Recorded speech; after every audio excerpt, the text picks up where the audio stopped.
नमस्कार, मैं हूं संजय शर्मा। आप देख रहे हैं 4 पीएम न्यूज नेटवर्क। मुझे पता है संडे का दिन है, आपको बेसब्री के साथ राजीव नारायण जी की भविष्यवाणियों का इंतजार रहता है। पूरी दुनिया में राजीव जी का शो सुना जाता है। मैं हर बार की तरह फिर कहूंगा कि अगर आपका ज्योतिष में यकीन है तो प्रोग्राम देखिए, यकीन ना हो तो बिल्कुल मत देखिए। मेरा यकीन है इसलिए मैं ये प्रोग्राम करता हूँ। राजीव जी पेशे से इंजीनियर हैं, लेकिन पिछले 20 सालों के साथ ये शो कर रहे हैं। पिछले शो में उन्होंने कहा था कि भूकंप आ सकता है, और देखा आपने म्यांमार में भयंकर भूकंप आया, 1000 लोगों के मरने की खबर है। ये एक हफ्ते पहले ही उन्होंने कहा था। आज के शो में कहा है उन्होंने कि ये साल जो हिंदू नववर्ष शुरू हो रहा है, और आज से या कल से जो शनि की दशा बदली है वो बहुत भयंकर है, और कम से कम देश के कई शासकों के जीवन को खतरा हो सकता है। और बताया कि कैसे ग्रह बता रहे हैं कि भारत में भी सत्ता परिवर्तन या सत्ता के मुखिया मोदी जी की कुर्सी हिल सकती है। तमाम मुद्दों पे बात करी उन्होंने। कहा कि ये जो शनि की दशा चेंज हुई है, ग्रहण चेंज हुआ है, इसमें अभिव्यक्ति की आजादी को खतरा है। मैंने उनसे पूछा कि ये देश राम रहीम, आशाराम बापू, चिन्मयानंद, नित्यानंद, ऐसे लोग जिनका आचरण खराब रहा है, राम रहीम बताइए, रेपिस्ट, बलात्कारी, चुनाव से पहले जेल से निकाल दिया जाता है, उस पर आंदोलन खड़ा नहीं होता। लेकिन अभिव्यक्ति की आजादी में कुणाल कामरा के लिए बवाल मच जाता है। समय रैना ने एक शो में नौजवानों ने एक माता पिता के संबंधों को टिप्पणी कर दी, पूरे देश को लगा कि तो हमारी इज्जत ही लुट गई। सब नौजवानों ने माफी मांगी। तो क्या उसके शो में माफी मांगने के बाद क्या वो इतनी बड़ी गलती थी, उसके लिए देश खड़ा हो गया? राम रहीम जैसे बलात्कारी जब जेल से बाहर निकलते हैं बार बार जमानत के लिए, उनके लिए देश खड़ा नहीं होता। मैं मिला था समय रैना से, नौजवान है, उसने कहा कि मेरी इंटेंशन बिल्कुल नहीं थी, मैं तो अपने माता पिता का बहुत आदर करता हूँ। लेकिन बात सही है कि मैंने एनडीटीवी के प्रोग्राम में भी किया था कि शो में, एनडीटीवी के शो में मैंने कहा था कि आप कॉलेजों में, यूनिवर्सिटी में चले जाइए। समय रैना के शो में जो उत्साही बच्चे थे, जो उसके कमेंट पे ताली बजा रहे थे, वो मेरे और आपके जैसे ही लोगों के बच्चे थे ना। तो हम इस संस्कृति में अगर एक कमेंट हो गया जिसमें नौजवानों ने गलती मांग ली, तो मैंने राजीव जी से पूछा कि क्या इस तरह की अभिव्यक्ति जो कुणाल कामरा के रोक के बाद हुई है, क्या उस पर रोक लगाने का भी कोई योग है? क्योंकि असम के एक पत्रकार के संग जो किया जा रहा है वह पूरा देश देख रहा है। बहुत शानदार शो है, बहुत गजब की भविष्यवाणी की है राजीव जी ने। मैं चलता हूँ राजीव जी के पास आपको लेकर। आपसे रिक्वेस्ट है कि चैनल को सब्सक्राइब करिएगा, ज्वाइन करिएगा। चलते हैं राजीव जी के। 4 पीएम न्यूज नेटवर्क में स्वागत है राजीव जी आपका। हाथ जोड़ के आपको बार बार प्रणाम।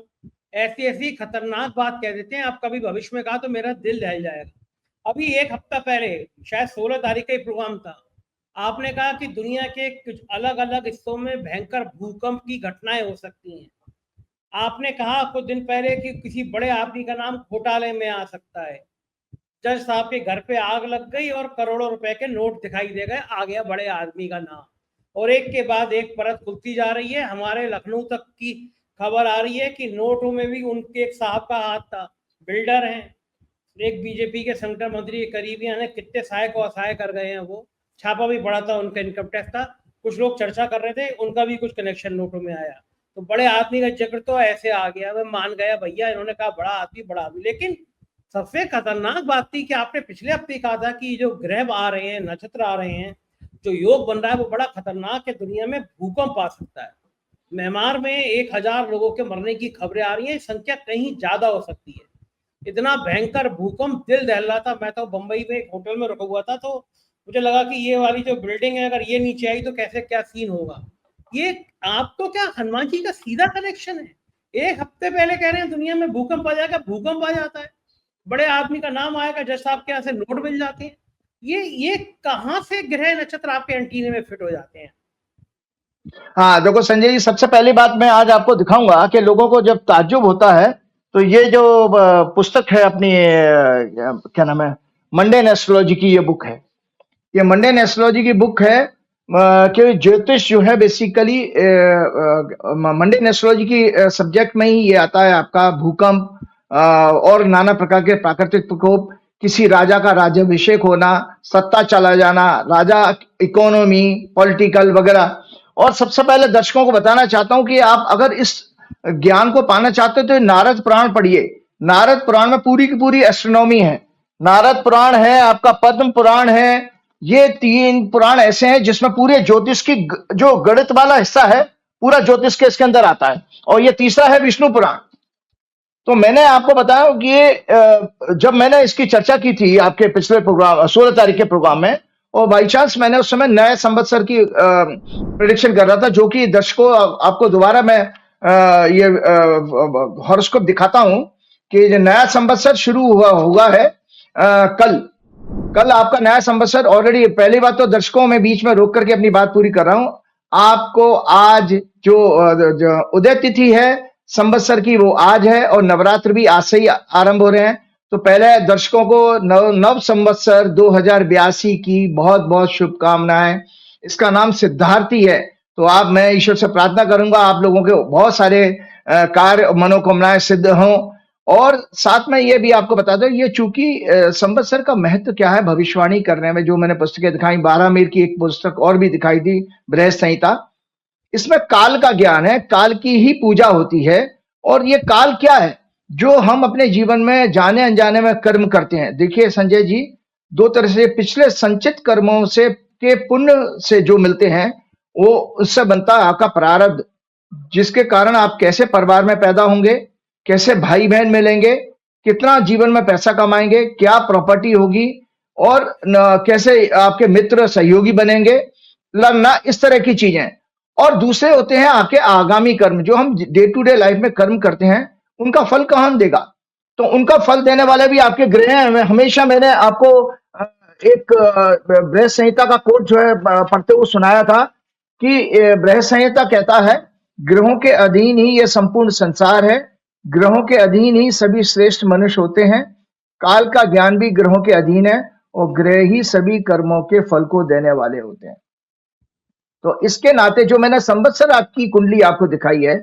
और एक और चीज मैं दर्शकों को आज बताना चाहता हूं, जब ये घटना घटी और लोगों ने मेरे पास कमेंट्स भेजना शुरू किया, तो कुछ 2-4 लोग ऐसे भी होते हैं जो अपने कुतर्क उसमें करते हैं, अरे साहब वो तो भूकंप तो ऐसे छोटे मोटे भूकंप तो प्रतिदिन आते रहते हैं, और क्या नाम है बड़े भूकंप साल भर में आते ही आते हैं, तो ये कौन सी बड़ी बात होगी। तो मैं आपको बता दूं दिशा। तो उन्होंने कहा किसी ज्योतिषी ने दिशा क्यों नहीं बताया। अगर आप वो मैं क्लिपिंग भेजेगा, वो उसका पोर्शन किसी ने शॉर्ट करके मेरे पास भेजा वीडियो का, जो 16 तारीख का प्रोग्राम है संजय जी, उसको जरूर दिखाइएगा अपने प्रोग्राम में। उसमें बकायदा मैं दिशा बता रहा हूं। और आपका बता दे तो दर्शकों जानकारी के लिए, राजा सूर्य है, मंत्री सूर्य है, और वर्षेश भी सूर्य है, जिसको लॉर्ड ऑफ क्लाउड्स कहा जाता है। इस साल सूर्य का इतना प्रभाव है, और सूर्य का मतलब है सूर्य अग्नि तत्व का कारक है, तो इसलिए हीट बहुत ज्यादा रहेगी। There may be severe earthquake, इसमें सीवियर अर्थक्वेक का आने का भी योग है। There may be severe earthquake and tragedies in hills, specially hills, पहाड़ी इलाकों में, और ईस्ट पूर्व दिशा में, उत्तर में और उत्तर पूर्व दिशा में अर्थक्वेक और नेचुरल कैलेमिटीज आने का योग है। साउथ वेस्ट डायरेक्शन भी डिस्टर्ब रहेगी। साउथ वेस्ट डायरेक्शन, जैसे हमारे यहाँ जो महाराष्ट्र है वो साउथ वेस्ट डायरेक्शन में, और वर्ल्ड का साउथ वेस्ट भी। देखिए दर्शकों, हमने आपने Myanmar, Thailand, America, India, Pakistan, चीन, ये मनुष्य ने बनाए हैं। जो वैदिक ज्योतिष के अनुसार पृथ्वी है, ये पूरी की पूरी ग्लोब है। तो उसके अंदर ज्योतिषी क्या करता है, जो हमारे ज्योतिष के ग्रंथों में दिया गया है, दिशा कैसे निकाली जाए कि किस दिशा में, किस डायरेक्शन में घटना घटेगी। तो संजय जी, आपके दर्शकों को आज नॉलेज के लिए बता रहा हूं कि ये आपकी काल पुरुष की कुंडली है। दर्शकों, काल पुरुष की कुंडली का मतलब है भगवान विष्णु की, मतलब एक से लेकर 12 राशियां हैं। तो ये कुंडली मेष लगन से शुरू होती है और मीन लगन पे खत्म होती है। तो इस कुंडली को आप देख लें दर्शक। इस कुंडली में लगन से पूरब, चौथे घर से उत्तर, 7वें घर से पश्चिम, और 10वें घर से दक्षिण देखा जाता है। तो ये जो घटना घटी है भूकंप की, दर्शकों देख लो कि आपके 12 नंबर राशि आ रही है नॉर्थ साउथ ईस्ट में। दक्षिण पूर्व दिशा भारत से अगर दिल्ली से देखा जाए, म्यांमार, थाईलैंड, सिंगापुर और क्या नाम है ऑस्ट्रेलिया, न्यूजीलैंड, ये दक्षिण साउथ ईस्ट डायरेक्शन आती है। तो एग्जैक्टली और इस समय क्या है साउथ ईस्ट डायरेक्शन में, कन्या और मीन राशि, इस काल पुरुष की कुंडली में मीन राशि में 5 ग्रह हैं संजय जी, और 29 तारीख को कल 10 बजे लगभग 9:41 पर रात को शनि ने भी राशि परिवर्तन कर लिया, मीन राशि में आ गए, और बृहस्पति की कन्या पर दृष्टि है और मंगल की कन्या पर दृष्टि है चौथी। पूरे के पूरे मेरी समझ में, मेरी याददाश्त में 20 साल में, जहां से जब से मेरा ज्योतिष का अध्ययन और मेरा जो लाइफ रही है, कभी भी ऐसा विचित्र योग मैंने नहीं देखा कि ब्रह्मांड के 9 के 9 ग्रह जो है इस एक्सिस में, कन्या और मीन की एक्सिस में जुड़े हुए हैं। तो मीन की जो राशि आई है वो साउथ ईस्ट डायरेक्शन में आ रही थी, और ये जो ग्रहण पड़े हैं, आपका 14 तारीख को चंद्र ग्रहण पड़ा था, और 29 तारीख को कल जो ग्रहण पड़ा सूर्य ग्रहण, वो आपका मीन और कन्या की एक्सिस में पड़ा है। इसीलिए ये दुर्घटना साउथ ईस्ट डायरेक्शन में हुई है। साउथ ईस्ट डायरेक्शन में क्यों हुई, तो मैंने दर्शकों को समझा दिया कि दिशा कैसे निकालते हैं। और कभी कोई प्रोग्राम में मैं आपको कूर्मा चक्र दिखाऊंगा कि हमारे आचार्यों ने, ऋषियों ने क्या किया, पूरी पृथ्वी को 27 नक्षत्रों में डिवाइड किया है। तो एक एक देश को नक्षत्रों के हिसाब से डिफाइन अलग अलग किया जा सकता है। तो ये घटना घटी क्योंकि जो उसका योग इस तरह का था। और मैं आपको ये भी बात बताऊं, मैंने आपके इस प्रोग्राम में कहा भी था कि ये आपका राइटअप था जो उस दिन मैंने 16 तारीख को दिखाया था, दर्शकों को दोबारा लगवाइएगा, जिसमें लिखा है according to classical books the rulers of the countries would be mentally disturb. अगर किसी वर्ष का जो है स्वामी सूर्य होता है, क्योंकि ये जो संवत्सर शुरू हुआ है इसका स्वामी सूर्य है, और मतलब राजा सूर्य है, मंत्री सूर्य है, और वर्ष मतलब क्लाउड का जो स्वामी वो भी सूर्य आ रहा है। तो इस बार जबरदस्त गर्मी पड़ेगी। अभी से ही 40 डिग्री सेंटीग्रेड दिल्ली में टेम्परेचर हो गया है, भयंकर गर्मी पड़ेगी, जिसके कारण सूखा भी पड़ेगा और इकोनॉमी के लिए वो अच्छा नहीं है, फार्मिंग सेक्टर के लिए अच्छा नहीं है। तो इसमें मैं आपको बता रहा हूं कि और ये यहाँ इसमें लिखा हुआ था, देखिए इसमें लिखा है according to classical books the rulers of the thieves prosperity for corrupt and dishonest corporates, politicians, officers, distress to common people, extreme hot year with longer duration, little rain, less harvesting, many cause to distress farming and farmers. This may cause inflation and will disturb the economy, GDP across the world. Egoist leader may fight and may go about destroying each other in war. War इस साल में नहीं रुकने वाले हैं, जैसा Donald Trump चाहते थे वैसा कुछ नहीं होने वाला है।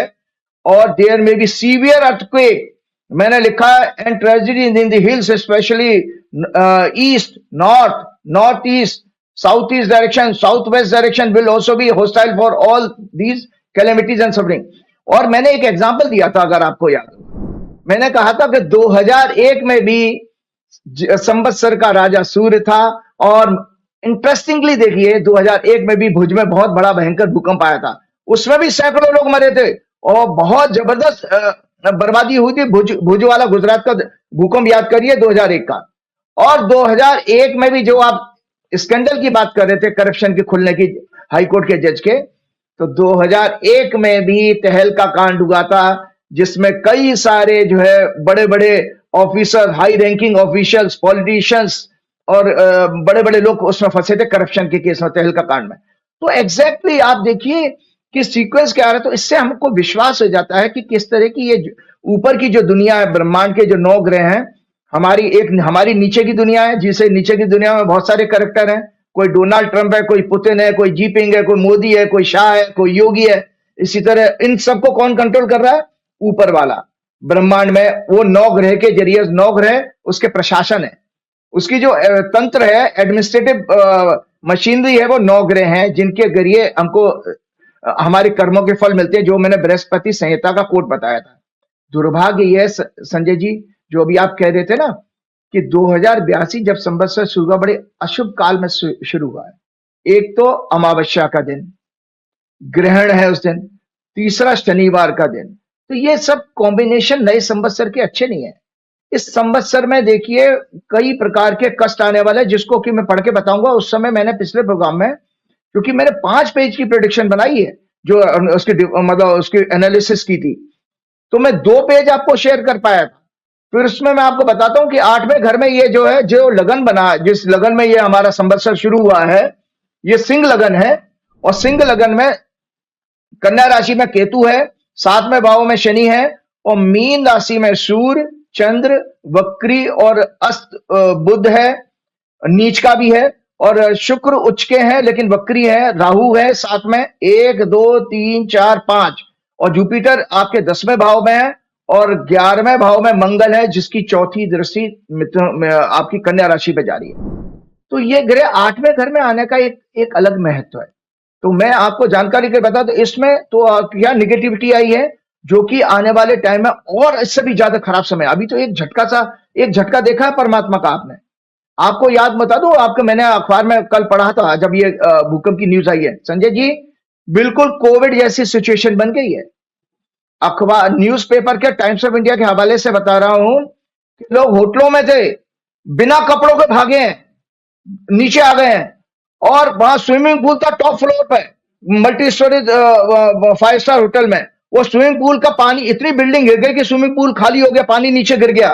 वो पूरा ऐसे दिखाई दिया जैसे सुनामी आ गई है, और सड़कों पे गाड़ियां खड़ी हो गई, लोग गाड़ियां छोड़ करके पैदल भागे हैं क्योंकि सड़कें बीच में से क्रैक हो गई हैं। और बहुत जबरदस्त उसमें आने वाले टाइम में उसमें आया था, न्यूज़पेपर में लिखा था कि इस डैमेज को स्टडी करने में कई हफ्ते लग जाएंगे। और उसमें तो उन्होंने ये आशंका जाहिर की कि हजारों की तादाद में 10,000 से भी ज्यादा लोग मर सकते हैं, इतनी बड़ी ट्रेजेडी हुई है।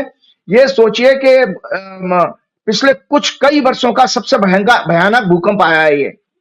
तो 7.7 रिक्टर स्केल पे इसकी स्ट्रेंथ थी। और मैंने आपको साइंस के एंगल से बताया भी था, देखिए ये मिथ नहीं है। सूर्य, मैंने आपके पिछले उसी प्रोग्राम में बकायदा गुरुत्वाकर्षण का फॉर्मूला दिखाया था, ग्रेविटेशनल फोर्स का, F = G m1m2/r²। इससे हमने बताया था कि किस तरह ग्रहों की एनर्जी हम लोगों को प्रभावित करती है, पृथ्वी को प्रभावित करती है, सारी प्रकृति को कंट्रोल करती है। तो इसी तरह सूर्य चंद्रमा, जब सूर्य चंद्रमा की जो नेचुरल एनर्जी है वो जब पृथ्वी के अंदर जाके जो पृथ्वी के अंदर जो उसके अंदर होने वाली रासायनिक क्रियाएं हैं, केमिकल रिएक्शंस होते हैं, टेक्टोनिक प्लेट्स का मूवमेंट होता है, उनको वो बांध के रखती है। ग्रेविटेशनल फोर्स क्या है, आपको बांध के रखता है, अट्रैक्ट करता है। तो जब आपका चंद्र ग्रहण में क्या होता है, आपका पृथ्वी आ जाती है सूर्य और चंद्रमा के प्रकाश के बीच में, तो चंद्र ग्रहण बनता है, वो पूर्णमासी को होगा, कंडीशन मैंने पहले ही बताई थी। और सूर्य ग्रहण में टेक्निकली साइंस के हिसाब से क्या होता है कि सूर्य का जो पृथ्वी पे आने वाला प्रकाश है वो चंद्रमा से बाधित हो जाता है, ऑब्स्ट्रक्ट करता है चंद्रमा। तो ये आंशिक सूर्य ग्रहण है। तो इसीलिए सूर्य की एनर्जी पृथ्वी पे नहीं आ पा रही है, तो फिर वो केमिकल रिएक्शन डिस्टर्ब होगा। तो जब वो अंदर की प्लेटों में कुछ जो केमिकल रिएक्शंस के डिस्टर्बेंस होने के साथ एनर्जी जो जनरेट होती है वो भूकंप का कारण बनती है। ये भूकंप का कारण है। और इंटरेस्टिंगली आप बताऊं, क्योंकि मैंने तो प्रोग्राम किया था 2019 के 26 दिसंबर का, मैं डेट बता रहा हूं, एबीपी न्यूज पे मैं था। लोग साइंटिस्ट में, मेरा तो कंपटीशन साइंटिस्टों से होता था क्योंकि लोग चैनल के एंकर्स को पता था कि मेरी बैकग्राउंड इंजीनियरिंग की है, तो वो हमेशा मुझे जरूर बुलाते थे। वो मैंने वहां से उनसे एक एक हाथ किया, मैंने उनसे कहा कि भैया आपने जो पुस्तकें मैं दिखा रहा हूं, मैंने नारद पुराण दिखाई, विष्णु पुराण दिखाई, बृहद संहिता दिखाई, ये आपने पढ़ी है क्या? तो उन्होंने कहा नहीं पढ़ी है। तो मैंने कहा जब आपने पढ़ी नहीं है तो आप उसको क्रिटिसाइज कैसे कर सकते हो, जबकि आपने जो साइंस पढ़ी है उसको मैं पहले पढ़ के आया हूं। पहले मैं इंजीनियर था, उसके बाद मैं इधर आया हूं, तो मेरे पास तो दोनों नॉलेज है। तो मैंने उनको बताया कि भाई इस तरह से आप किसी को जब तक आप पढ़ेंगे नहीं तो क्रिटिसाइज नहीं कर सकते। और साथ में मैंने उनको जानकारी दी कि रशिया के एक साइंटिस्ट, ऑडियंस आप सुनिए, रशिया के एक साइंटिस्ट ने इंडिया आकर के करीब करीब इतिहास के 100 भूकंपों को स्टडी किया था, 100 इक्लिप्स को, भूकंप अर्थक्वेक्स को। तो उसने एक अपनी रिपोर्ट में पाया कि 95% से ज्यादा इक्लिप्स जो है सूर्य ग्रहण और चंद्र ग्रहण के आसपास आए थे। और सूर्य ग्रहण और चंद्र ग्रहण क्या है, एक खगोलीय घटना के साथ साथ ज्योतिषीय गणना भी है। भाई खगोल जो शब्द आता है उसको ज्योतिष का जो मैथमेटिकल पोर्शन है उसको खगोल शास्त्र कहते हैं।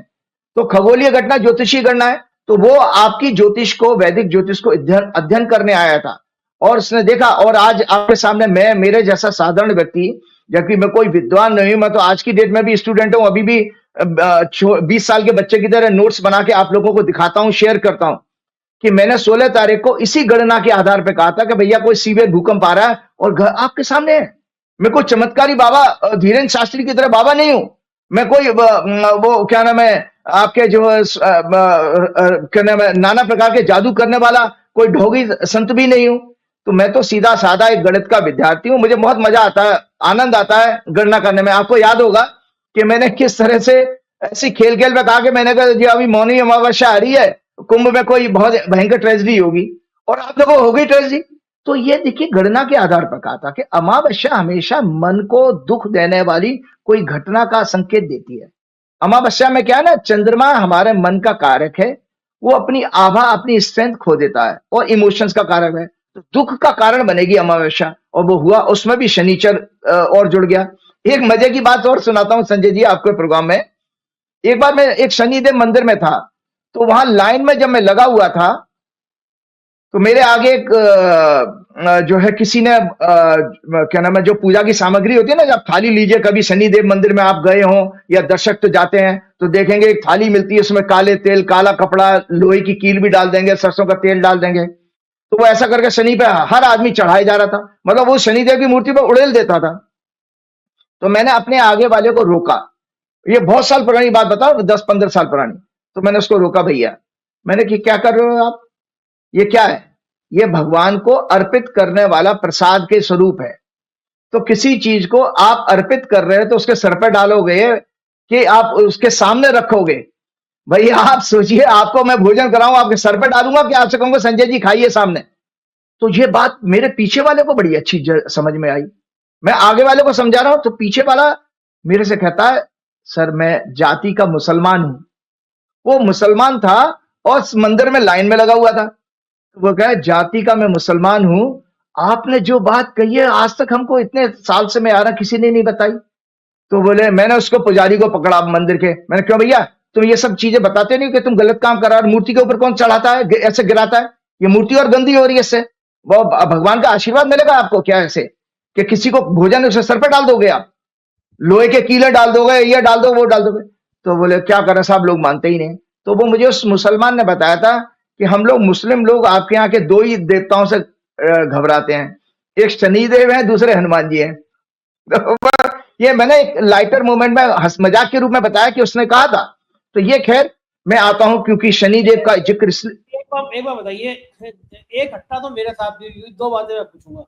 एक बार क्या हुआ, शनि मंदिर में एक हमारे मित्र आईपीएस हैं, अब तो डीजी हो गए हैं, तो वो जो है मुझे उनके साथ शनि मंदिर में गया, उनकी बड़ी आस्था थी। हम लोग लाइन में लगे, सबसे पीछे से लगे, पीछे बिल्कुल मेरे एक कुंड सा था, मतलब बड़ा सा सब पानी वानी सब भरा, और मैं लगा हुआ मंदिर में लाइन में, तब तक वो आगे से थोड़ा धक्का आया और मैं सीधा कुंड के अंदर। अब मैं बहुत देर तक सोचता रहा कि ये शनि महाराज ने कुछ नाराज होकर मुझे कुंड में डुबो दिया। ये तो पहली घटना हुई। दूसरी घटना आप कह रहे हैं कि मूर्ति के ऊपर लोग चढ़ा देते हैं तेल, मैंने खुद देखा है, मैंने भी चढ़ाया एक दो बार, लेकिन ऐसी शिवलिंग पे भी तो करती हैं। शिवलिंग पे पूरा पूरा दूध उड़े लेंगे, बेलपत्र डाल देंगे, तो वो शिवलिंग को भी तो फिर गंदा करना हुआ, या दोनों में अंतर हुआ है? हुआ है, बिल्कुल हुआ है। आपको मैं बताता हूँ, मैं उसमें ओमकारेश्वर में गया था। तो ओमकारेश्वर में जो 12 ज्योतिर्लिंग है, 12 ज्योतिर्लिंग में से ओमकारेश्वर मध्य प्रदेश में 2 हैं, उज्जैन में और ओमकारेश्वर में। तो ओमकारेश्वर का जो शिवलिंग वो नीचे जमीन में धंस गया है। तो लोग बताते हैं आज से 20, 25, 50 साल पहले उसकी शिवलिंग की ऊंचाई ऊपर होती थी और उसमें खड्डे खड्डे बन गए हैं। तो ये आपका दूध में केमिकल होता है, आप जो मर्जी चाहे गधा घोड़ा खच्चर सब आपने बाजार से थैली लाए, और मैंने तो ऐसे देखा है लोगों ने मुंह से थैली यहाँ काटी और जो होल हुआ और उसको उड़ेल दिया। ये कोई भावना है? देखिए कहीं शास्त्रों में नहीं लिखा, शिवलिंग की आराधना, शिवलिंग के पास समीप बैठ करके मानसिक जाप को महत्व बताया गया है। अगर आप दूध का दान करना चाहते हैं तो गरीब लोग जो आसपास मंदिर के उनको दूध पिलाइए, वो दान आपका सार्थक दान है। शिवलिंग के ऊपर डालना ये जल, ये सब जो है अनर्थ है और अधर्म के रूप में है, पाखंड है ये। इससे ना भगवान भोलेनाथ कभी प्रसन्न होंगे, ना हुए ना होंगे, आगे भी ऐसे ही चलता रहेगा। तो ये गलत प्रथा है जिसको करेक्ट नहीं किया जाता, क्योंकि पुजारी अपने बिजी हैं, जो मर्जी चाहे। देखिए भगवान को मुझे बताइए, मैंने तो देखा एक महामंडलेश्वर है, वो जो अंबानी को डुबकी लगवा रहे थे और जो अमित शाह को डुबकी लगवा रहे थे, कुछ महिलाओं को मॉडल को अपने रथ में बैठ के घुमा रहे थे, कैलाशानंद जी, तो मैंने तो उनको देखा है वो शिवलिंग पे चढ़ाते रहते हैं। तो महामंडलेश्वर को नहीं पता कि इससे शिवलिंग खराब हो रहा है? वो तो महामंडलेश्वर की तो अपनी प्रॉपर्टी है, लेकिन दूसरी जगह करके दिखा दें आप, सब जगह पर ये 12 ज्योतिर्लिंगों का साइज छोटा हो गया है। वो सब इसीलिए क्योंकि भैया इसमें तो जो आप केमिकल चढ़ा रहे हो, शहद कौन से असली आ रहे हैं, दूध कौन सा असली है, घी कौन सा असली है, ये सारे चीजें रिएक्शन करके उसको खत्म कर रहे हैं। खैर ये अब पाखंड है, और मैं आपको सच्ची बात बताऊं कि अगर आप मेरी बात को, क्योंकि मैंने इन सब चीजों को मैंने बकायदा, मैं आज इस बात पर इसलिए अधिकारी हूं, वो धीरेन्द्र शास्त्री का नाम है धीरेन्द्र कुमार गर्ग, असली नाम उसका धीरेन्द्र कुमार गर्ग है। उसने शास्त्री पता नहीं क्यों लगा लिया, जबकि शास्त्री एक आचार्य के कोर्स होता है संस्कृत का, 2 साल का यूनिवर्सिटी में होता है। तो मैंने तो बकायदा एक आचार्य का कोर्स किया है, 2 आचार्य के मैंने कोर्स किए हैं। ज्योतिष आचार्य का 2 साल का अलग किया था, बकायदा परीक्षा दे के पास की। इसी तरह कर्मकांड में भी आचार्य का 2 साल का परीक्षा दे के पास किया है, क्या नाम है, विश्वविद्यालय से। तो मैं इसलिए इस विषय पे बोल सकता हूं कि कहीं भी हमारे शास्त्रों में इस तरह का नहीं। हाँ, मूर्ति के दर्शन करना, मंदिर जाना, तीर्थ जाना, आराधना करना, ये सब कहा अच्छी बात मानी गई है, और सेवा करने का अधिकार केवल पुजारी का होता है। हर ऐरा गहरा नथु गहरा मूर्ति को हाथ नहीं लगा सकता। आप दक्षिण भारत में जाइए संजय जी कभी, तो आपको अंतर पता लग जाएगा। दक्षिण भारत में आप घुस नहीं सकते गर्भगृह में। तो ये चीजें, क्योंकि वहां पर सेवा के लिए पुजारी की वो मान्यता है कि पुजारी उनको नहलाने धुलाने का, उनका श्रृंगार का, उनका भोग लगाने का काम करेगा। लेकिन हम जीवन में, सार्वजनिक जीवन में क्या देखते हैं, पूरी की पूरी जनता लगी पड़ी है। शिवरात्रि, अब जैसे नवरात्रे शुरू हो रहे हैं आज से, तो आप देखो देवी के मंदिरों में जो मर्जी जहां मूर्ति पे उसको छूना चाहता, टच करना चाहता, इससे कभी भगवान नहीं प्रसन्न होते। खैर मैं अपने विषय पे आता हूं, तो आपको जानकारी के लिए बता दो, तो चूंकि इसमें मैंने आपको मीन राशि में 5 ग्रह, 6 ग्रह शनि समेत हो जाते हैं, और टोटल 9 ग्रहों का प्रभाव आ रहा है। इसका बहुत बड़ा मायने है, क्योंकि मैं ये राइटअप आप दिखाइएगा, जो इसका बैलेंस राइटअप था, जो मैं नहीं बता पाया था उस समय। 8वां घर क्या होता है, क्योंकि इसी से संकेत मिलता पूरे विश्व भर के लिए। सत्ता परिवर्तन का योग है, और वायलेंट डेथ का भी योग है, राजा महाराज बड़े बड़े लोगों की। तो 8वां घर कहलाता है ज्योतिष के अनुसार, ये मैंने आपको दिखाया था मंडेन एस्ट्रोलॉजी की किताब में, इसमें सिग्निफिकेंस लिखे हुए हैं। 8वां घर proxy war through conspiracy, scientific tools, और death of national rulers, presidents, prime ministers, kings और अदर डिक्टेटर्स। डिक्टेटर्स का भी अंत होगा, यह भी है इसमें संकेत आ रहा है। डिस्ट्रक्शन ऑफ द स्टेट, राज का खत्म हो जाना। जैसे अभी आप देखो नेपाल में भी विद्रोह शुरू हो गया है, और चाइना उसमें इंटरफियर कर रहा है। बांग्लादेश के पीएम आपके चाइना के पास जा रहे हैं। भारत का दुर्भाग्य यह है, देखिए श्रीलंका, नेपाल, बांग्लादेश, पाकिस्तान सभी चाइना के कब्जे में है, चाइना के हिसाब से चल रहे हैं। भारत के आसपास हम कितने खतरे में हैं, क्योंकि आगे विषय पर आऊंगा, उसमें बता दो। Destruction of the state, setback to cabinet, death of important ministers, scientific organization, legacies, unpredictable governance, minerals, oil and gas discoveries, death rate, hidden corruption, deals, or condition of the cabinet is seen from the first house and cabinet as a whole from 10th house. और चंद्रमा क्या है? चंद्रमा signified in general common man, welfare of the nation, a whole, matters of public interest and public opinions, business, agriculture, liquids, water, milk, groceries, fishing industry, navigation, pulse, water transport। और अगर चंद्रमा पीड़ित हो तो क्या लिखा? afflicted moon is heavily afflicted in the horoscope of नया संवत्सर। इसमें नया संवत्सर में आपका चंद्रमा भयंकर पीड़ित है, जिसका क्या संकेत मिलता है? indicates important changes are going to take place across the world which may be disastrous for the country, and major calamities like war, earthquakes, epidemics and disease।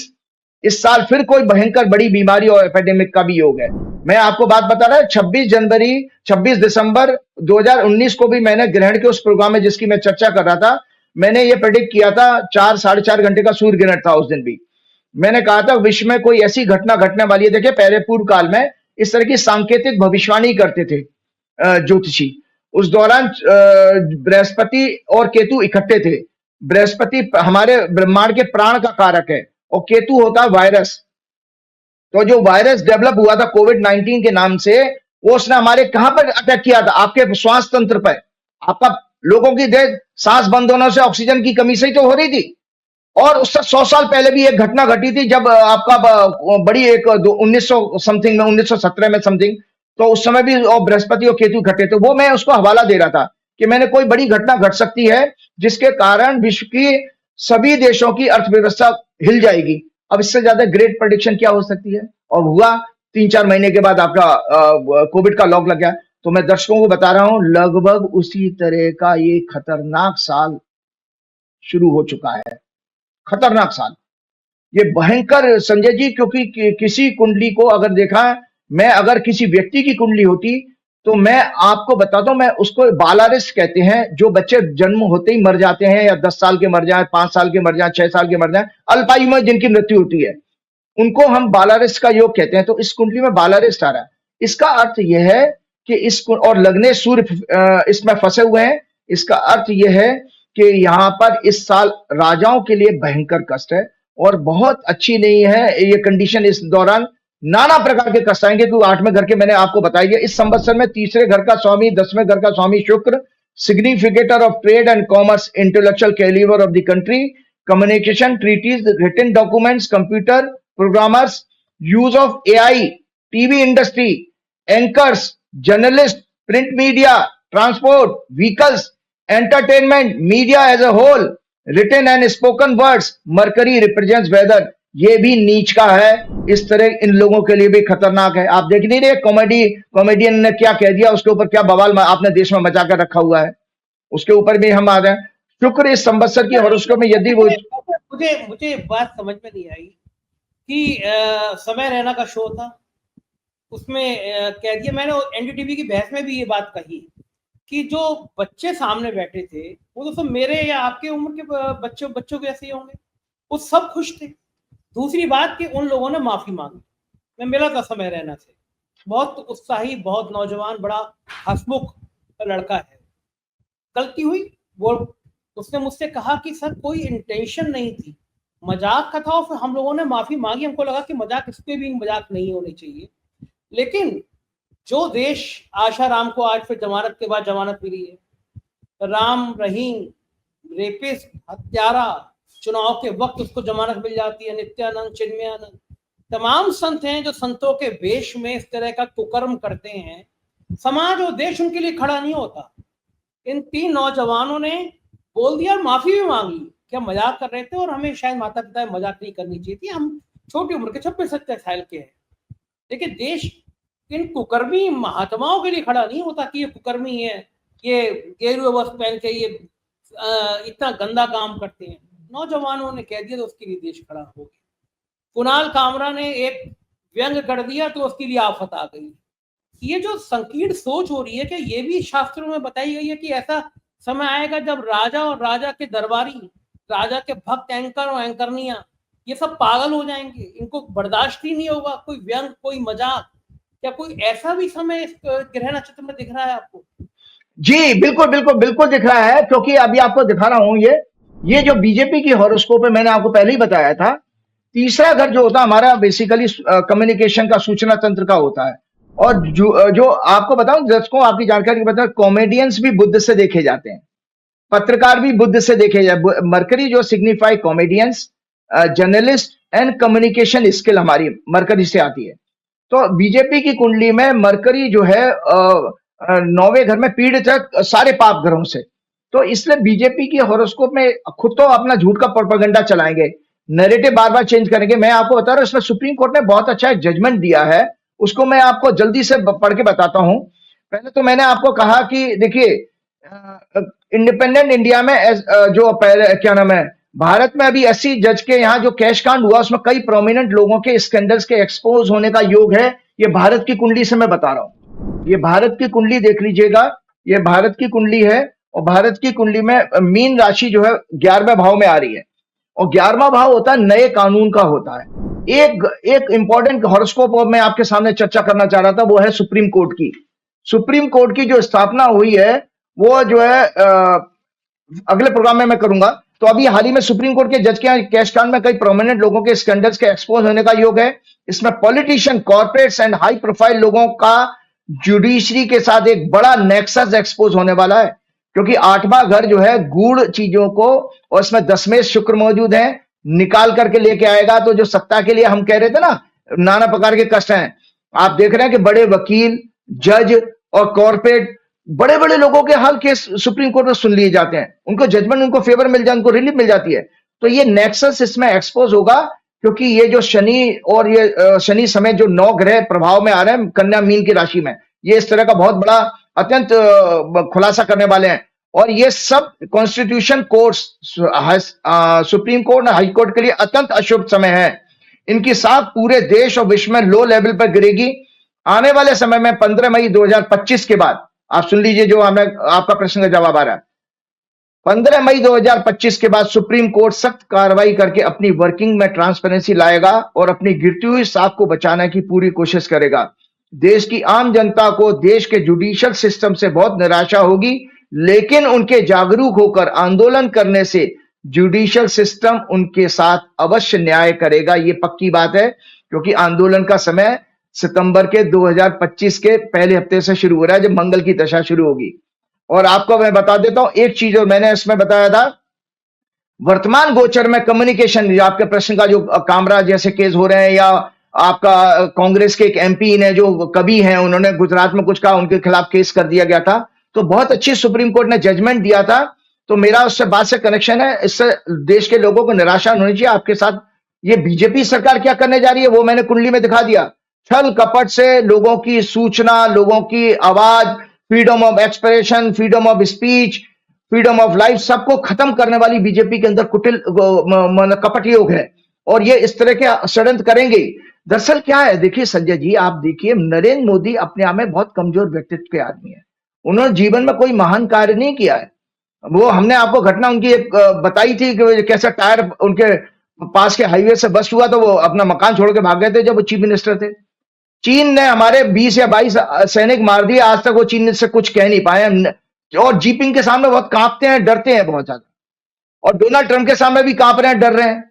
वो तो रूस के साथ आप सस्ता पेट्रोल कर रहे हो, रूस की इकोनॉमी चला रहे हो, तो रूस आपसे बात कर रहा है, तो आपके अंदर कुछ है, देश में आगे घुड़की दिखाएंगे, गलत नैरेटिव देंगे, और वो कहीं वो ईद की सौगात भेज रहे हैं पैकेट मुसलमानों को, क्योंकि वोट लेने हैं उनको बिहार में और बंगाल में। ये इन सज्जन को हमेशा देखिए, ये बड़ा गिरगिट भी इतने रंग नहीं बदलती होगी जितने रंग ये बदलते हैं। तो इन पे भरोसा ना करें, इनका ये कितना खतरनाक खेल है, जब तक सुने।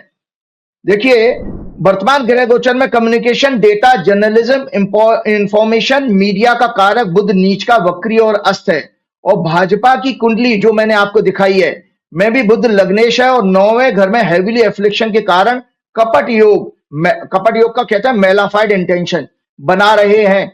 इनकी कुंडली में प्रजातंत्र का कारक शनि भी अत्यंत पीड़ित है। शिक्षा, विवेक, धर्म का कारक गुरु भी राहु के साथ गुरु चांडाल योग बना रहा है, और इसलिए यह पार्टी जब तक शासन में रहेगी तब तक इकोनॉमी, पत्रकारों, मीडिया, जनता के सूचना के अधिकारों का सर्वनाश करेगी। तीसरा घर थर्ड हाउस और कारक बुध के पीड़ित होने से यह सदैव जनता को इकोनॉमी के और अन्य सरकारी डेटा को मैनिपुलेट करके जनता को भ्रमित करती रहेगी।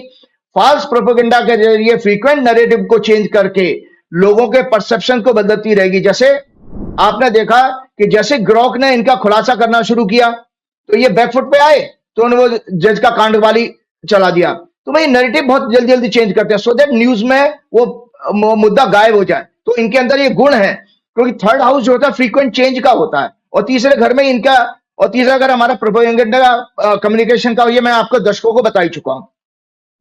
तो नैरेटिव को चेंज करके लोगों के परसेप्शन को बदलती रहेगी। जनता के सूचना के अधिकारों, आरटीआई एक्ट 2005 को उनको संविधान में को बदलती रहेगी। जनता के सूचना के अधिकारों, उनको संविधान में दी गई freedom of speech, freedom of expression का कॉन्स्पिरेसी के साथ गला घोटेगी। देश के साथ सत्य को छिपाकर जनता के साथ गद्दारी करेगी। गद्दारी किसको कहते हैं? गद्दारी शब्द बड़ा कॉमन हो गया था संजय जी। विभीषण था गद्दार, जो दल बदल ले, पारा बदल ले, उसको गद्दार कहते हैं। हमने तो गद्दार अब सुना कि देश के गद्दारों को गोली मारो सालों को, ऐसी भाषा बोलने केंद्र का मंत्री बन जाता है। तो जितने भी लोग अब भाजपा जो है, भाजपा में तो सारे लोग आपके जो लोग जुड़े हुए हैं, 109 एमपी, 240 में से 109 एमपी तो भगोड़े जीत के आए हैं। मोदी जी तो खुद सोचिए, मोदी जी 240 पे अटक गए, उसमें 109 उनके भगोड़े हैं। तो आपके पास तो आप तो गद्दारों के साथ ही तो सरकार चला रहे हो भाई। जो भी हेमंत बिश्वा शर्मा से लेके जितने भी लोग हैं जो पार्टी छोड़ छोड़ के, जिन पार्टी में उन्होंने अपनी राजनीतिक जीवन शुरू किया, उनको उनको उनके साथ गद्दारी करके तो आपके साथ जुड़े हैं ना। वो किस कारण से जुड़े वो मैं उस पर नहीं जाता। और ये लिखा है न्यू, और अब यह देखो एक और षड्यंत्र करने जा रहे हैं। देश की जनता को इनके षड्यंत्र को जानना और समझना चाहिए। ये किस तरह इनकम टैक्स लॉज में परिवर्तन करके आम लोगों के सोशल मीडिया अकाउंट्स में एंटर करके उनके पासवर्ड और अन्य प्राइवेट चैट्स को एसेस करके उनको ब्लैकमेल कर सकती है इनकी सरकार की जो इनकी जो पॉलिसी आने वाले टाइम में लॉज बनाने जा रहे हैं। क्योंकि जो भारत की कुंडली मैंने दिखाई थी, मैंने बताया था 11वें भाव से नए कानून आते हैं। तो जब तक शनि और राहु इकट्ठे रहेंगे तब तक मेलाफाइड नए कानून जनता को क्रश करने वाले बनाने की सरकार की मंशा रहेगी और संविधान को भी बदलने वाली इनकी चेष्टा रहेगी, जो संविधान के बड़े अधिकार हैं। लेकिन कब तक? केवल 29 मई 2025 तक। दर्शक मेरी डेट को याद रखें, 29 मई 2025 को जब राहु राशि बदलेगा और उस समय शनि होगा, उस समय मेरी दर्शक डेट नोट कर लें, 29 मई 2025 के बाद न्यायालय जो है संविधान की रक्षा करने के लिए मजबूती के साथ आपके साथ खड़ा होगा। आपका जुडिशरी, सुप्रीम कोर्ट, न्यायालय का मतलब है सुप्रीम कोर्ट से रिप्रेजेंट होता है, वही हमारा माई बाप है, वही हमारा स्तंभ है, हमारा जो जुडिशियल स्तंभ। न्यू डाटा प्रोटेक्शन, आपने को पता है एक और ये लेकर आपको, हाँ, अनप्राइवेट चैट्स को एक्सेस करके उनको ब्लैकमेल कर सकते हैं। इससे संविधान के मौलिक अधिकार फ्रीडम ऑफ लाइफ का हनन होगा। न्यू डेटा प्रोटेक्शन के ड्राफ्ट के आधार पर आने वाले समय में सरकार से आप कोई भी प्रश्न नहीं कर पाएंगे। किसी भी मंत्री, अधिकारी, नेता और सरकारी योजनाओं के बारे में जानकारी शेयर करने पर आपको जेल और 225 करोड़ रुपए का जुर्माना भरना पड़ेगा। आम जनता की कई पीढ़ियां इन्हें पे करते करते मर जाएंगी। आरटीआई एक्ट कानून का वजूद खत्म हो जाएगा। डेमोक्रेसी का कोई मतलब नहीं रहेगा।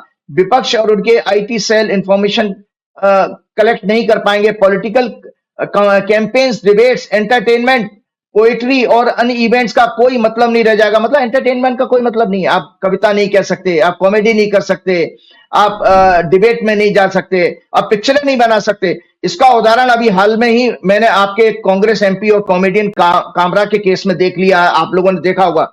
दरअसल ये सरकार एक बेहद डरपोक सरकार है, जो जानती है कि उनकी लाइफ फॉल्स नैरेटिव और प्रोपेगेंडा पर चल रही है।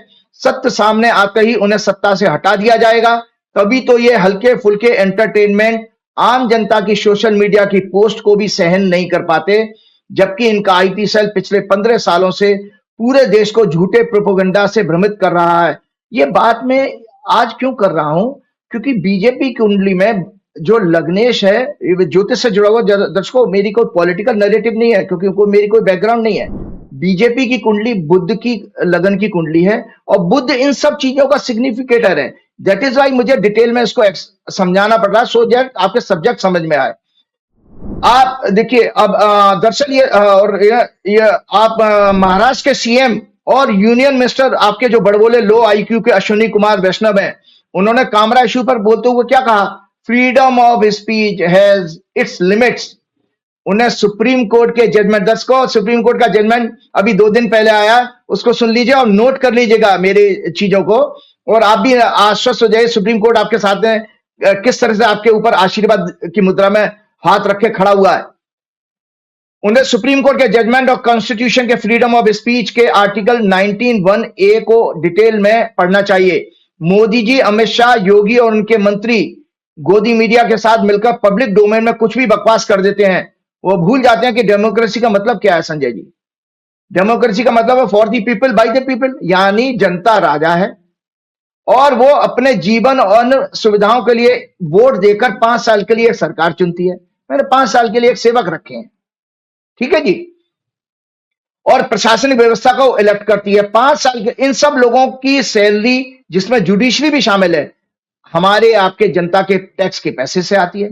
फिर यह कैसा न्याय है कि राजा अपने सेवकों से कोई सवाल नहीं कर सकता, कोई सूचना नहीं पा सकता, उनकी वर्किंग पॉलिसीज और अन्य एक्शंस को क्रिटिसाइज भी नहीं कर सकता, चाहे वो एंटरटेनमेंट, कॉमेडी, कविता, डिबेट्स के फॉर्म में हो।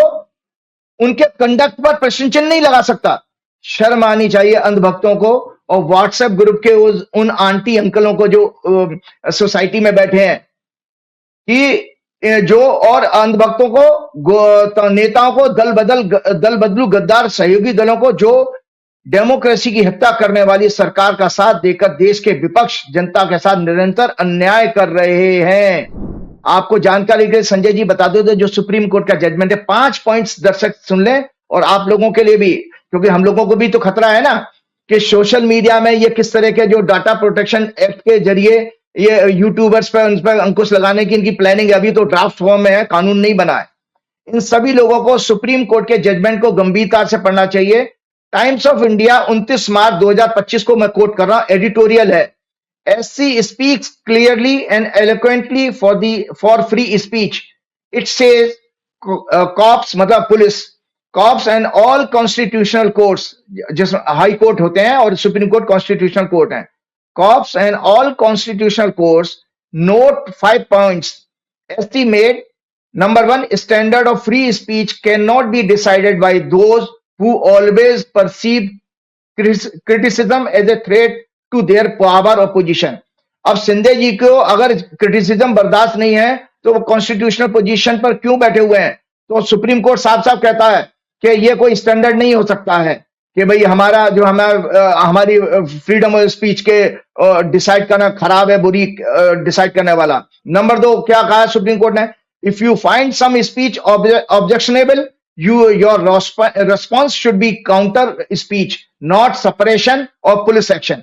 आप उसको सप्रेस नहीं कर सकते और पुलिस कार्रवाई के जरिए आप उसके ऊपर दबा नहीं सकते। आप अगर उसने आपको गद्दार कहा, आप भी गद्दार कहिए, वो सुप्रीम कोर्ट यही कह रहा है, आप काउंटर रिस्पॉन्स दीजिए। तीसरा, restrictions can not overshadow freedom guaranteed under article 19(1).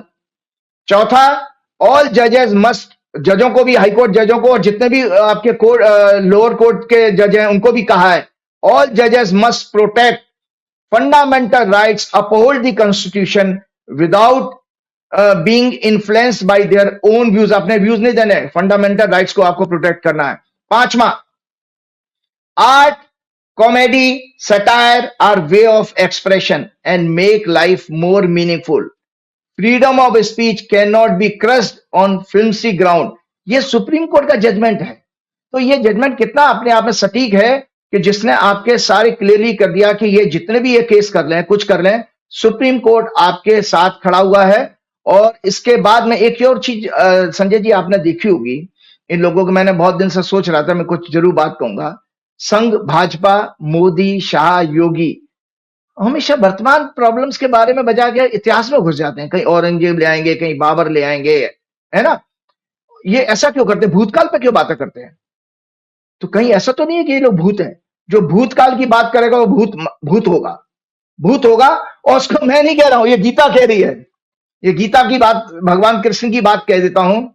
भगवान, ये मतलब चर्चा करने वाला भूत ही माना जाएगा। ये सभी भूत प्रेत के जन्मों की योनि के ही हैं, ये जो हमेशा भूतकाल की बातें करते हैं। तो भगवान ने इस गीता में जो मैंने अभी दिखाई दर्शकों, ये कहा है कि मुझे पूजने वाले मेरे पास आते हैं। मतलब आप मृत्यु के उपरांत भगवान के पास पहुंचेंगे जो भगवान की भक्ति करता है।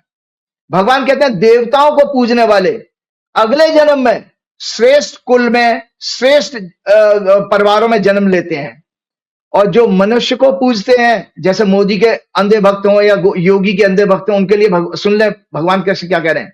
जो मनुष्य को पूजते हैं वो अगले जन्म में भूत प्रेत की योनि में जाते हैं और इसी तरह भटकते रहते हैं और भूतकाल की बातें करते रहेंगे। तो उनको कभी भी मोक्ष प्राप्त नहीं होता। तो ये दरअसल इनकी कहानी है। चलते चलते मैं एक पॉलिटिकल चीज आपको जानकारी देना चाहता हूं, फिर अगले प्रोग्राम में कुछ और चर्चा करूंगा। 6 अप्रैल को भाजपा 1980 में फॉर्म हुई थी, 6 अप्रैल 1980 को। तो उस नाते भाजपा का वर्षफल शुरू हो रहा है, जो मैंने पिछले साल भी किया था। मेरी 90% से ज्यादा मैंने उसमें कहा था कि भाजपा को पूर्ण बहुमत नहीं प्राप्त होगा। वो रिटन फॉर्म में आपके हर प्रोग्राम में दिखाया, देख भी लीजिएगा। तो भाजपा का ये वर्षफल भी बहुत अच्छा नहीं है दर्शकों। जल्दी से मैं इस वर्षफल को सुनाता हूं आपको। ये भाजपा की वर्षफल की कुंडली है, जो इस वर्ष का उनका 2025-26 का भाग्य आपको पता लग जाएगा भाजपा की जिंदगी में क्या होने वाला है। ये धनु लगन की कुंडली है और इनके चौथे घर में सारे ग्रह, क्योंकि इस समय 9 ग्रह आसपास हैं सारे के सारे, शनि, वक्री शुक्र, वक्री बुध, राहु, सूर्य और मुंथा। मुंथा भी इनके मीन राशि में चौथे घर में आई है, और लग्नेश और मुंथेश दोनों छठवें घर में बैठे हैं। मंगल नीच का और चंद्रमा आठवें घर में है। इनका इस वर्ष का स्वामी शनि है, और मुंथेश जो है इसके अंदर बृहस्पति बनते हैं, क्योंकि पाइसेस राशि मुंथा बनी है। और इनका वर्षफल, जब मैंने आपको बताया, हमारा आपका सभी का वर्षफल तब शुरू होता है जब सूर्य की डिग्री हमारे जन्म के सूर्य की डिग्री के बराबर हो जाए। तो इस बार भाजपा की कुंडली का सूर्य की डिग्री उनके 6 अप्रैल 1980 के सूर्य की डिग्री के बराबर होगी 7 अप्रैल 2025 को, और 00 आवर 41 मिनट 40 सेकंड पर नई दिल्ली का बर्थ है इनका। मैंने इसमें लिखा है 410 axis is influenced by 6 planets and Muntha मुंतेस लग्नेश in 6 house of fight, exchange of 4th house and 6th house. इसका मतलब, और आपको बताएं इसका मतलब क्या है, मैं आपको बता देता हूं। फलादेश है कि सभी इनका इस वर्ष का भाजपा की जन्म कुंडली का 7वां भाव उदय हो रहा है। शनि इनके वर्ष का स्वामी, Muntha a mathematical point which relates annual horoscope with birth horoscope. मीन राशि यानी चौथे घर में होगी। मुंतेश जुपिटर है जो 6वें भाव में है, शनि से पीड़ित है। मुंथा मुंतेश वर्षफल का लग्न सभी शनि के प्रभाव में है। Fifth Lord 12th Lord Mars नीच का 8th हाउस में एक विपरीत आयोग और सीक्रेट प्लानिंग स्ट्रेटेजी का योग, अच्छा योग बना रहा है। 8th लॉर्ड 8th हाउस में ही है। संपूर्ण कुंडली में शनि का प्रभाव है। 10वें घर का लॉर्ड, 10th लॉर्ड, 10वां हाउस, फिर 7th house, 7th Lord, 9th Lord, 6th Lord, मतलब शनि का इतना ज्यादा प्रभाव है। तो अकॉर्डिंग टू क्लासिक, जो मैं आपको ये राइटअप जरूर दीजिएगा, ज्योतिष के जो क्लासिकल ग्रंथ है, जो एनुअल हॉरोस्कोप का ये क्लासिकल ग्रंथ है, इसमें कहा गया है कि अगर शनि किसी वर्ष का स्वामी हो, if it is strong it gives ability for hard work, concentration of mind, longevity, causes sorrow and suffering. अगर ये पीड़ित हो तो इसके सारे विपरीत परिणाम देता है। भयंकर कष्ट का कारक होगा, सत्ता परिवर्तन का कारक बनेगा। इनकी लीडरशिप का चेंज आ रहा है, इसमें इनका वर्षफल इंडिकेट कर रहा है। मंत्रिमंडल और लीडरशिप में के लिए बहुत कष्टकारी ये साल रहने वाला है, जो कि इनके परिवर्तन तक का योग बना सकता है। और लिखा है लॉस ऑफ क्या नाम है, masses, loss of mental peace, gain और ये लिखा। परंतु भाजपा की जन्म की कुंडली में भी शनि हेविली एफ्लिक्टेड है, राहु केतु अन्य ग्रहों के साथ, और वर्तमान वर्षफल में भी ये राहु केतु से पीड़ित है। अतः यह पार्टी पूरे वर्ष अपनी जन विरोधी पॉलिसीज एक्शन के कारण देश की जनता के विरोध का सामना करेगी, विरोध होने वाला है। ये जो न्यू इनकम टैक्स लॉज और प्राइवेट डाटा प्रोटेक्शन लॉज के बहाने विपक्ष ऑफिसर्स आम जनता के साथ छल कपट करके उसको संवैधानिक अधिकारों जैसे freedom of speech, liberty, RTI laws का हनन करना चाह रहे हैं, वो इन्हें बैकफायर करेगा और कोर्ट में चैलेंज होगा। मतलब इसके खिलाफ लोग कोर्ट में जाएंगे, चैलेंज होगा। यानी ये है कि जी, इस साल जो है मोदी जी की सत्ता को भी खतरा हो सकता है, आपका भाव? मोदी जी की बिल्कुल मोदी जी की सत्ता को खतरा, मोदी जी की जितनी छल कपट की पॉलिसी आएंगी डेमोक्रेसी को खत्म करने की और तानाशाही की हदें पार करेंगे, उतना ही ये बैकफायर करेगा। और वो दो तरह से बैकफायर करेगा कि वो लॉज सुप्रीम कोर्ट में चैलेंज होंगे, क्योंकि मैंने पहले कहा कि 29 मई के बाद सुप्रीम कोर्ट का बहुत अच्छा समय शुरू हो रहा है। दूसरा, मैंने ये कहा कि जनता का आंदोलन आ रहा है, तो जनता सड़कों पर आएगी हर चीज का विरोध करने के लिए, और इनकी न्यू एजुकेशन पॉलिसी का छात्र जमकर विरोध करेंगे, और कई संगठन भी इसका विरोध करेंगे। किसान, मजदूर, गरीब, दलित, आदिवासी सभी लोग सड़कों पर आएंगे और वर्तमान सरकार के खिलाफ आंदोलन करेंगे। आरएसएस सहयोगी दलों विद इन दी पार्टी में भी असंतोष स्वर मजबूत होगा, आरएसएस के साथ भी इनका होगा, और इनके सहयोगी दलों से भी इनके मतभेद बढ़ेंगे, आरएसएस के साथ भी बढ़ेंगे। और इंटरनेशनल ट्रेड टैरिफ वार के चलते सरकार अपमानित होगी, महंगाई बढ़ेगी, मैन्युफैक्चरिंग और खेती को भारी नुकसान। इस वर्ष में होने वाले चुनावों में भी भाजपा को सफलता ना मिलने का योग बन रहा है। बिहार का चुनाव आता है, इसमें इनके लिए मुश्किल होगा। ये देश में धार्मिक दंगे कराने का भी योग है, सांप्रदायिक दंगे करा सकती है पार्टी इस साल में। इस देश में धार्मिक दंगे कराने, गोदी मीडिया के साथ मिलकर फॉल्स प्रोपेगेंडा के जरिए लोगों को निरंतर भ्रमित करते रहेंगे। कई प्रोमिनेंट पॉलिटिशियन और इनको सपोर्ट करने वाले कॉर्पोरेट मीडिया हाउसेस, धार्मिक संगठनों के लोगों के करप्शन और सेक्स स्कैंडल एक्सपोज होंगे, इनके साथ जुड़े हुए लोगों के। सहयोगी दल इनके छल कपट के द्वारा उनको कमजोर करने की साजिश को एक्सपोज करके इनका साथ छोड़कर गठबंधन से अलग होंगे, जो मोदी सरकार के गिरने का आधार तैयार करेंगे। पूरा देश इनके शासन से त्रस्त होगा। भाजपा की जन्म कुंडली में वर्तमान दशा चंद्रमा में बुध में बृहस्पति की है। 26 अप्रैल से 27 अप्रैल से इनके शीर्ष नेतृत्व के लिए अत्यंत अचल समय शुरू हो रहा है, जब शनि की दशा शुरू होगी। कई महत्वपूर्ण नेताओं की बीमारी, हार्ट अटैक और नाना प्रकार की बीमारियों के अशुभ समाचार आने का योग है। इनका पूरा वर्ष में आचरण घटिया किस्म का, जिसमें विश्व में इनकी इमेज बहुत खराब होगी। Humiliation and many moment of disgrace का सामना करना पड़ेगा, और इकोनॉमी के लिए भी ये पार्टी का साल बहुत खराब रहेगा। इकोनॉमी इनके हाथ में बच नहीं पाएगी। अब चलते चलते मैं दर्शकों को आज बताना चाहता हूं कि नवरात्रि है, तो मेरे पास जो थोड़ी सी धार्मिक बात, एक चीज और मैं आपको जल्दी से, अगर मुझे आप अलाउ करें, एक केस आया था मेरे पास, तो केस स्टडी के रूप में मैं चर्चा कर लेता हूं। वो प्रेडिक्शन मेरी जरूर दिखाइए। अभी हाल ही में पिछले हफ्ते संजय जी, सुशांत सिंह राजपूत वाले केस में क्लोजर रिपोर्ट सीबीआई ने दाखिल की।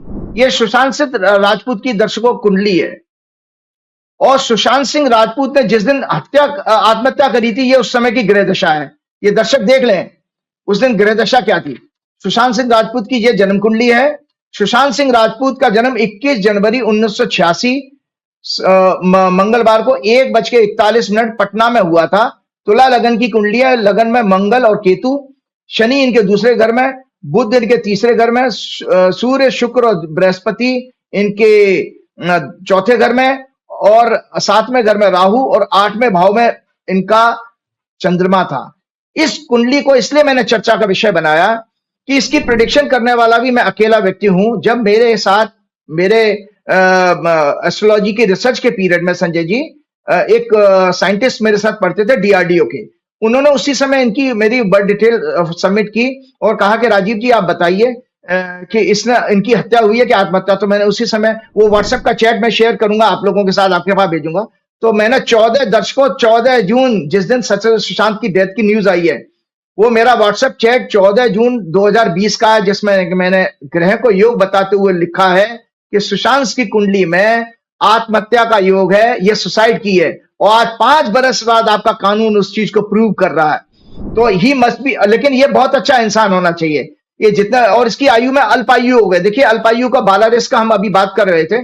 चंद्रमा अगर 8वें घर में हो और उस हैवीली एफ्लिक्टेड हो तो आयु कम कर देता है, इंसान की आयु कम होगी। तो इनका चंद्रमा जो है शनि और मंगल दोनों से पीड़ित है। तो he must be a very good human being as his lagna, moon and sun are under the influence of Brihaspati. He died on 14 June 2020, had mental health issue for which he was under treatment. इनके horoscope में bipolar एक mental disorder है और suicidal tendencies का भी योग है। Mars is afflicted, मंगल इनका बहुत हेवीली एफ्लिक्टेड है केतु के साथ, और सन लग्नेश शुक्र एंड लॉर्ड ऑफ माइंड चंद्रमा भी पीड़ित है। Mangal is also heavily afflicted Rahu Ketu के साथ, और planet of mind is heavily afflicted with पीड़ित मंगल और शनि। ये long and deeply depression tendency का योग है, जिसके कारण ये इन्होंने सुसाइड की और विक्षुब्ध होकर के सुसाइड की। एक हॉरोस्कोप और डिस्कस करता हूं, जिस लड़की की मीडिया ने पूरी लाइफ बर्बाद कर दी, उस लड़की को भी देखिए, ये 86 का बर्थ था, उसका 92, ये रेहा चक्रवर्ती की हॉरोस्कोप है। और रेहा चक्रवर्ती की हॉरोस्कोप, रेहा चक्रवर्ती का 1 जुलाई 1992 का जन्म है, 3:04 बेंगलोर का। टॉरस लगन की कुंडली है। इसके दूसरे घर में चंद्रमा, शुक्र, सूर्य और केतु, और इसके तीसरे घर में बुध है, 8वें भाव में राहु, चौथे घर में बृहस्पति, 9वें घर में शनि और 12वें भाव में मंगल। आपको पता है जब ये अरेस्ट हुई थी उस समय इसकी दशा चल रही थी शनि में मंगल, 29/11/2019 और 6 जनवरी 2021 के बीच में इसकी शनि मार्स की दशा थी। और रेहा अरेस्ट हुई है 8 सितंबर 2020 को। मेरी 28 सितंबर की ट्वीट अवेलेबल है, वो ट्वीट आप शेयर कीजिएगा, मैं आपको भेजूंगा। तो उसमें मैंने ये कहा था कि 28 सितंबर को शुक्र राशि बदल रहा है रेहा के घर वापसी का योग है। तो रेहा एग्जैक्टली 4 अक्टूबर को बॉम्बे हाई कोर्ट ने इसको जमानत दी और 7 अक्टूबर को कुछ फॉर्मेलिटीज के बाद में ये बाहर आई थी। क्योंकि इसके बाद छोटे टर्म का जो रेहा की कुंडली मैंने दिखाई है, कोई लंबा जेल योग नहीं था, इसीलिए इसके 12वें घर की 8वें मतलब 12वें घर का स्वामी मंगल होता है टॉरस लगन के लिए। 12वें घर की दशा थी, 12वां घर इम्प्रिजनमेंट जेल का होता है, इसीलिए उसको जेल हुई।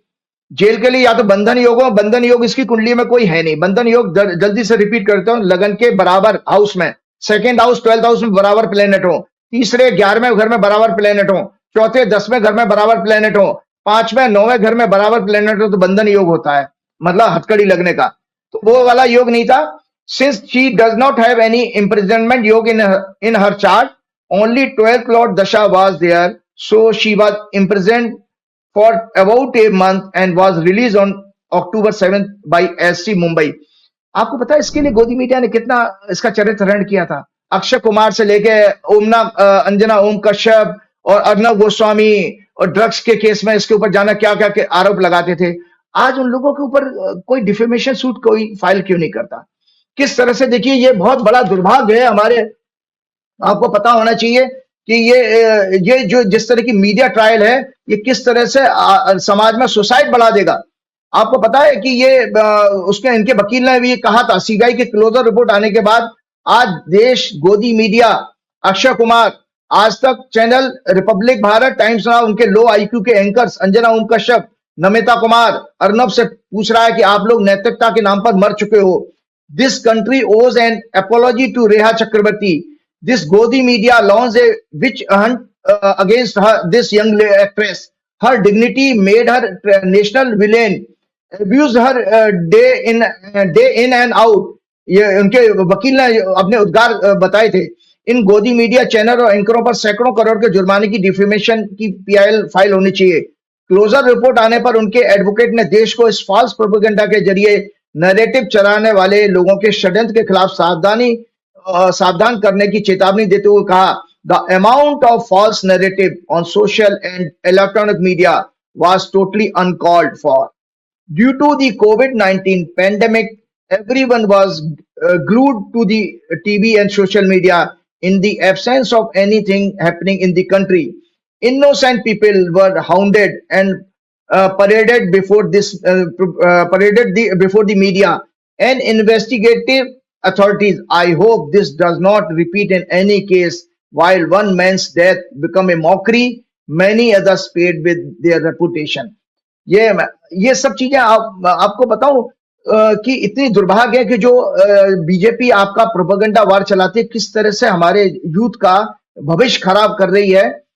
अब चलते चलते चूंकि धार्मिक दिन शुरू हो रहे हैं, मैं कुछ देवी जी पे नवरात्रि की बात करना चाहता हूँ। साथ में एक चीज और कहूंगा, क्योंकि संवत्सर हमारा शुरू हुआ, तो मैंने आपके पिछले प्रोग्राम में ही बता दिया था कि जो संवत्सर आज आप लोग जब पूजा करेंगे तो देखिए इसमें ब्रह्मा जी की, गणेश जी की, सृष्टि के प्रधान देवी देवता, यक्ष राक्षस, गंधर्वों, ऋषि मुनियों, ज्योतिषियों, प्रकृति नेचर की भी पूजा होती है।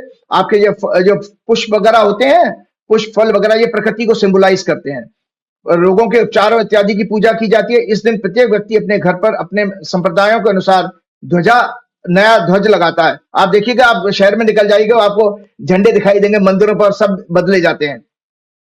अपने घर को सजाते हैं, आभूषण इत्यादि पहनकर उत्सव के रूप में इस दिन को मनाते हैं। यथासंभव ज्ञानियों, आचार्यों और ज्योतिषियों को का भी सम्मान किया जाता है। और आपको बताता हूं, इन ग्रंथों को आप अपने घर में पूजा कर सकते हैं। नारद पुराण है, श्रीमद् भागवत है, ये है आपके वाल्मीकि रामायण है, इनका पूजन जरूर करिएगा। और ये ज्योतिष के जो ग्रंथ हैं, जिसके पास ज्योतिष के ग्रंथ हो, ये पाराशर ग्रंथ है, इनकी पूजा अवश्य करिएगा। क्योंकि ज्ञान जो है बेसिकली वो आपके लिए वो रोशनी, प्रकाश का कार्य करता है, जिससे कि हम अज्ञानता के अंधेरे और पाप से, नाना प्रकार के पाप से बच जाते हैं। और नवरात्रि की बात हम जब बात कर रहे थे, तो आने वाला टाइम, चूंकि हमने अक्सर ये कहा था कि इसमें व्रत रखने की बात है, तो व्रत रखने में भी लोग कंफ्यूज होते हैं। आप अगर अखबारों को देखिए संजय जी, तो वो हल्दीराम से लेकर नाना प्रकार की उन्होंने फूड की आइटम चेंज कर दी और आपको टेम्पटेशन आपके लिए पैदा करते हैं। लेकिन व्रत का मतलब क्या है, ये हमको जानना चाहिए। व्रत बेसिकली दो प्रकार का होता है, उपवास और व्रत को मैंने हमेशा आपको बताया था। व्रत का मतलब है किसी चीज का एक संकल्प लेना। व्रत का मतलब है संकल्प, कि मुझे अगर अनाज नहीं खाना है या प्याज लहसुन नहीं खाना तो संकल्प हो गया। और उपवास का मतलब उप मतलब समीप और वास मतलब बैठना। उपवास बेसिकली मेडिटेशन के संदर्भ में आता है, कि जब आप आंख बंद करके, जैसे आप शिवलिंग की बात कर रहे थे, आप शिवलिंग के किनारे बैठकर आंख बंद करके ध्यान लगाएंगे, वो हो गया उपवास। लेकिन अगर आप कोई खाने पीने का या आजकल वाणी का भी तो वो हो गया है, और आप इलेक्ट्रॉनिक मीडिया का भी व्रत रख सकते हैं। आप अपने मोबाइल को 2-3-4 घंटे छोड़ के देखिए, वो उपवास हो जाएगा। तो मैं बताता हूँ, व्रत यानी संकल्प का सभी देश तथा रिलीजन में महत्व है। और आप इतना महत्व है, आपने देखा अभी रोजा चल रहे हैं, रोजा भी क्या उनके उपवास है मुस्लिम्स के। तो हर धर्म, हर आस्था में, हर धर्म में ये इसका महत्व बताया गया है। ये बेसिकली बॉडी की टॉक्सिसिटी रिमूव करने के लिए और आपकी बॉडी को हेल्दी बनाने के लिए, क्योंकि एक सीजन चेंज हुआ, सर्दी जा रही है, गर्मी आ रही है, तो वो नेचर आपको प्रोटेक्ट कर रही है, आपको बचा रही है, तैयार कर रही है अगले सीजन के लिए। व्रत से मनुष्य की अंतरात्मा, चित्त, चित्त कहते हैं मन, बुद्धि और अहंकार से मिलकर चित्त बनता है। व्रत से मनुष्य की अंतरात्मा, चित्त की शुद्धि होती है। इससे ज्ञान शक्ति, विचार शक्ति, संकल्प शक्ति, आत्मबल, बुद्धि, श्रद्धा, मेधा, भक्ति तथा पवित्रता की वृद्धि होती है। परमात्मा के साथ योग बनाने में सहायक होते हैं। साथ ही शारीरिक और मानसिक स्वास्थ्य भी अच्छा रहता है। नियमित व्रत रखने से दीर्घायु प्राप्त होती है। कई वर्ष पहले जापान के एक साइंटिस्ट ने व्रत के ऊपर ही उसको नोबेल प्राइज पुरस्कार मिला था। उसने देखा था कि व्रत रखने, फास्टिंग करने से आपकी जो डेड सेल्स है वो रिवाइव होना शुरू हो जाती हैं। और कैंसर में बड़ी, अब तो ये नई रिसर्च आ रही है संजय जी, कि व्रत रखने से आपकी जो है कैंसर में भी रिकवरी बढ़ती है। और नवजोत सिंह सिद्धू ने अपनी वाइफ के बारे में ये बताया भी था कि अगर आप फास्टिंग रखें, 10-12 घंटे की फास्टिंग रखें, मतलब शाम को अगर 6 बजे खाना खाएं, अगले 6 बजे खाना खाएं, तो इसमें आप 12 घंटे की फास्टिंग हो जाएगी, बड़ी हेल्पफुल होगी आप लोगों के लिए। नियमित व्रत से दीर्घायु प्राप्त होती है। कई वर्ष पहले जापान के एक साइंटिस्ट को व्रत की थ्योरी पर नोबेल प्राइज भी मिल चुका है। व्रत से हमारे शरीर में टॉक्सिन्स कम होते हैं, बॉडी का रिपेयर सिस्टम स्ट्रांग होता है, नई सेल्स डेवलप होती हैं। व्रत से न्यूरो और कैंसर जैसी बीमारियों में भी अत्यंत लाभ होता है। याद रहे, हमारा शरीर 70% एल्कलाइन यानी क्षारीय है, और भोजन को डाइजेस्ट करने के लिए 30% एसिड हमारे शरीर में नेचुरली बनता है। परंतु मार्केट के फ्रोजन फूड, तले हुए भोजन, जंक फूड सभी एसिडिक हैं, जो हमारी बॉडी को स्लोली डैमेज करते हैं। T, coffee, cold drink, all types of alcoholic drinks, preservative foods, aerated drinks, juices सभी एसिडिक हैं। व्रत नेचुरोपैथी आयुर्वेद के अनुसार डिजीज को ठीक करने की थ्योरी माना गया। एक प्रोसेस है आपका व्रत जो है नेचुरोपैथी में भी। व्रत 3 प्रकार के होते हैं। शारीरिक व्रत, निराहार भोजन आदि ना छोड़ करके शारीरिक व्रत किया जाता है, और गीता में 17वें अध्याय में इसका वर्णन भी किया भगवान ने। नियमित और उचित भोजन, सात्विक भोजन करना। मानसिक व्रत कहा गया है अहिंसा, सत्य का पालन, चोरी ना करना, ब्रह्मचर्य व्यभिचार का त्याग, धन संग्रह ना करना। पतंजलि के अनुसार यम एवं नियम मानसिक व्रत माने गए हैं। राग द्वेष का त्याग, वैराग, दया, करुणा, प्रेम, सेवा, सहयोग का अभ्यास भी मानसिक व्रत है। और वाचिक व्रत क्या है? वाचिक कहते हैं साइलेंस, मौन एवं परोपकार, सत्य और मृदु भाषण, कटुता, चुगली का त्याग वाचिक व्रत माना गया है। व्रत का पालन करने से दुख, दारिद्र्य, शारीरिक रोग, skin cancer, ulcer, acidity, gastric, मानसिक रोग, depression, anger, neuro and brain related hormonal रोग दूर होते हैं। व्रत सनातन धर्म संस्कृति के प्राण हैं। तो 9 देवियों की बात करते करते मैं बस मैंने आपका ज्यादा समय ले लिया आज, क्योंकि विषय कुछ ऐसा था। हमारी 9 देवियां हैं, और 9 देवियों की भक्ति का मतलब ये होता है, जैसे आत्मा की 9 शक्तियां कही गई हैं, तो हर दिन आप अपनी आराधना और व्रत रख करके नई शक्ति अर्जित करते हैं। तो प्रथम दिन शैलपुत्री का माना गया है। ये क्या देती हैं? भौतिक एवं आध्यात्मिक इच्छा पूर्ति प्रदान करती हैं। दूसरा दिन ब्रह्मचारिणी का, जो विजय एवं आरोग्य प्रदान करती हैं। तीसरा दिन चंद्रघंटा का, जो पाप, ताप व बाधाओं से मुक्ति दिलाती हैं। चौथा घर कूष्मांडा का, जो कि आयु, यश, बल एवं ऐश्वर्य प्रदान करती हैं। 5वां घर स्कंद माता का, जो कि कुंठा, कलह एवं द्वेष से मुक्ति दिलाती हैं। 6वां दिन कात्यायनी माता का, जो कि धर्म अर्थ काम मोक्ष का पुरुषार्थ करने की सामर्थ्य देती हैं। और सातवां घर काल रात्रि का, जो व्यापार रोजगार आदि के लिए आपको आशीर्वाद देती हैं। आठवां घर महागौरी का, जो मन पसंद जीवन साथी, जो कुंवारी लड़कियां उनको महागौरी की आराधना करनी चाहिए, ऐसा हमारा शास्त्रों में लिखा।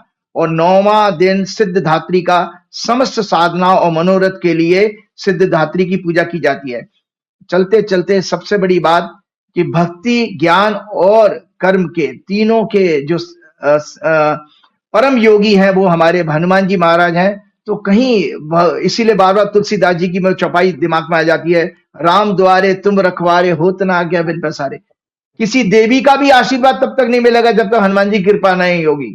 तो श्री गुरुचरण सरोज रज निज मन मुकुर सुधार, वर्ण रघुवर विमल जसु जो दायक फलचार।